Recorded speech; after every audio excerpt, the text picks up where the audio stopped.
আসসালামু আলাইকুম বন্ধুরা, অনেকদিন পর আপনাদের সামনে আরেকটি সিঁড়ির সম্পর্কে কাজ নিয়ে এসেছি। অনেকে জানতে চেয়েছে যে সিঁড়ির কাজে এক মাপ প্রথম ধাপ থেকে নিয়ে উপরে দোতলা হোক তিনতলা হোক লাস্ট সিঁড়ির ধাপ পর্যন্ত লাস্ট স্টেপ পর্যন্ত কীভাবে এক মাপ হয়। দেখুন বন্ধুরা, আমরা সাইড এগুলো কেটে নিচ্ছি, কাটিং করে নিচ্ছি। কারণ হচ্ছে সাইডে যে আমাদের পট্টিটি যাবে, যে পট্টিটি সাইড দিয়ে যাবে, সেই পট্টিটির জন্যে যাতে ওটা মজবুত হয়, লংজিভিটি যেন বেশি হয়, বসানোর পরে যাতে সিঁড়ির প্লাস্টারের সাথে কিছু অংশ আটকে থাকে, সেভাবে কাজ করা হবে। যার কারণে আমরা এটিকে ছেটে নিচ্ছি। ছেটে নেওয়া হয়ে গেছে আমাদের। দেখছেন বন্ধুরা, সিঁড়ির কাজে কিন্তু সবথেকে বড় মুহূর্ত হচ্ছে যে আপনাদেরকে একটা জিনিস খেয়াল রাখতে হবে। এই সুতোটা, এই সুতোটি দেখছেন, এই সুতোটি হচ্ছে সিঁড়ির কাজের মধ্যে এই সিঁড়ির বহুত বড় মহত্ব আছে। দেখছেন আমরা সুতোটা, আমরা এদিকে তিনটে পাথর টালি দেখে নিয়ে নিয়েছি মাপ করার জন্যে লাস্ট স্টেপে, আর এদিকে হচ্ছে সিঁড়ির শুরুর স্টেপে। এদিকে দেখছেন সেই তিনটে পাথরই আমরা দেখে নিচ্ছি। এদিকেও তিনটি পাথর, উপরের দিকেও তিনটি পাথর। কারণ হচ্ছে বিট, সিমেন্টের পাকি আর একটা মল্ডিং বার হয়ে থাকবে এক পাথর। দেখছেন সুতোটি আমরা যখন আজাটি লাগাচ্ছি, সুতোটি কিন্তু খুব বেশি ঠেকেও থাকবে না, আবার খুব বেশি ফাঁকও থাকবে না। সুন্দর করে মাটাম করে নিতে হবে। আমরা আজারটাকে বসাচ্ছি। আজারটি বসানো হয়ে গেছে আমাদের প্রথম আজারটি, এবং এবার উলুং করে নেওয়া হচ্ছে স্পিড লেভেল দিয়ে। উলুংটি আমাদের ঠিকই আছে।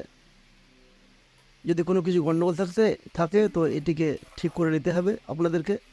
তো প্রথম হচ্ছে এই যে প্রথম যে আজারটি, এই আজারটির বিষয়ে খুবই গুরুত্বপূর্ণ ধ্যান আপনাদেরকে দিতে হবে। এই প্রথম আজারটি সুতোর সাথে মাপ ঠিক রাখতে হবে। কারণ হচ্ছে প্রথম আজারটি মাটাম করে নিয়ে যদি আপনি ঠিকভাবে যদি সুতোটিকে লাগাতে পারেন, সুতোটির সাথে মাপ করে যদি প্রথম আজারটি যদি বসাতে পারেন, তাহলে আপনার সিঁড়ি এক মাপ করতে কোনো দ্বিধা হবে না, সহজেই হয়ে যাবে। দেখছিলাম আমরা মশলা ভেঙে নিয়েছি, আর একটি পাথর আমরা দিয়ে দিয়েছিলাম আইয়ারের উপরে। কারণ হচ্ছে ডবল পেস্টিং, এটি দেখতে পাচ্ছেন আমরা। আর আইজার আর হচ্ছে সিঁড়ি প্রায় সেম। আইজার আর সিঁড়ির যে ধাপটি কিন্তু সেম, শুধু এক পাথর উঁচু হয়ে আছে মশলার জন্যে। যেহেতু আমাদের এক পাথর ডবল পেস্টিং করা হয়েছে, সেই ক্ষেত্রে আইজারের উপরে গিয়ে ওটা লেগে যাবে। আর যেটা মশলাটা উঁচু হয়ে আছে, ওই উঁচু মশলাটা আপনাদের কী হবে, সুন্দরভাবে পাথরে গিয়ে আটকে যাবে। এটি খুব খেয়াল রাখতে হবে আমাদের। বসানো হয়ে গেল। এবার আমরা যেহেতু এক পাথর গ্রানাইট ডবল পেস্টিং করার কারণে এটিকে এক পাথর, মার্বেলের একটা পাথর পুরো সম্পূর্ণ বার হয়ে থাকবে মোল্ডিং বিটটা। ওইদিকে দেখছেন সুতোটি কিন্তু আমরা কিন্তু ঠিক রেখে দিয়েছি। সুতোতে খুব বেশি ঠেকবেও না, আবার খুব বেশি ফাঁকও হয়ে থাকবে না, ঠেলও থাকবে না, আবার ফাঁকও হয়ে থাকবে না বেশি। হালকা করে একদম, মানে প্রথম ধাপটা যতটা ফাঁক থাকবে প্রত্যেকটাতেই অতটুকু ফাঁক হতে যাবে। আমাদের বসানো হয়ে গেছে। কয়েকটি প্যাচ আমাদের কমপ্লিট।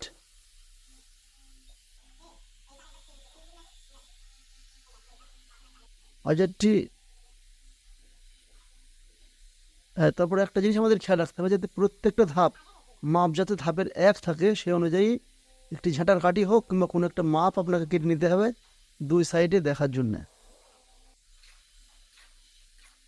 আবার আজার আমরা একটা লাগাচ্ছি, দেখতে পাচ্ছেন আজারটিকে লাগাচ্ছি আমরা। লাগানোর পরে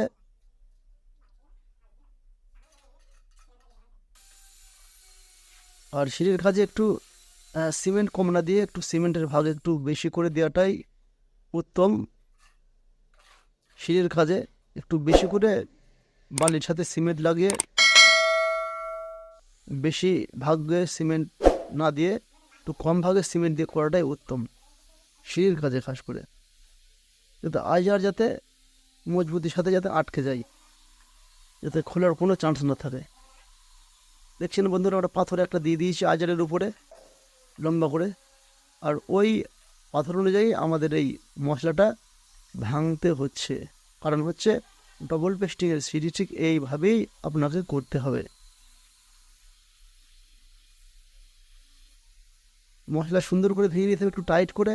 মশলা যদি ঢল করে ভাঙলে হবে না, ঢল করে যদি মশলা ভাঙা হয় তাহলে গুঁড়া দেওয়ার পরে খানিক 2-1 ঘাত দেওয়ার পরেই কী হবে, ওটি নিচে থেকে আলগা হয়ে যাবে, পরে সাউন্ড নেওয়ার কারণ হতে পারে। এটিকে আপনাকে খেয়াল রাখতে হবে। দেখছেন সুতোটি আমরা কিন্তু ঠিক একই মাপে যাচ্ছি আমরা, এদিকে আপনাদেরকে খেয়াল রাখতে হবে। আমাদের অনেক কয়েকটি প্যাচ ধাপ সিঁড়ির হয়ে গেল। এবার লেবেল দিয়ে দেখে নিতে হবে যে ঢাল কতটুকু দিচ্ছেন না দিচ্ছেন। ঢাল খুব সামান্য পরিমাণ দিতে পারেন, আর তা নাহলে টপ লেভেলে একদম নিট লেভেলে কাজ করতে করতে যেতে পারেন।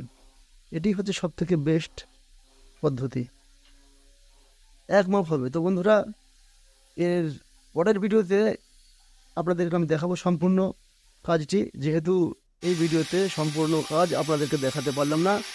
এক প্যাচ আমাদের কমপ্লিট করা হলো, এক প্যাচ অনুযায়ী আপনাদেরকে দেখালাম।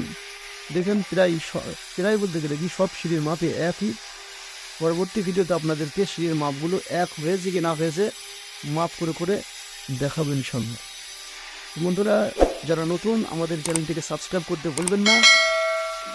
আমি প্রত্যেক ভিডিওতে কথা বলি না, এমনি ভিডিও ছেড়ে দিই, কিন্তু অনেক বন্ধু রিকোয়েস্ট করেছিল, যার ফলে এই সিঁড়ির কাজের বিষয়ে, যার ফলে এই সাউন্ড আবার রেকর্ডিং করে আপনাদের সামনে এটিকে আপলোড করে আপনাদের দেখার জন্যে সুবিধা করে দেওয়া হলো আমাদের চ্যানেলের তরফ থেকে।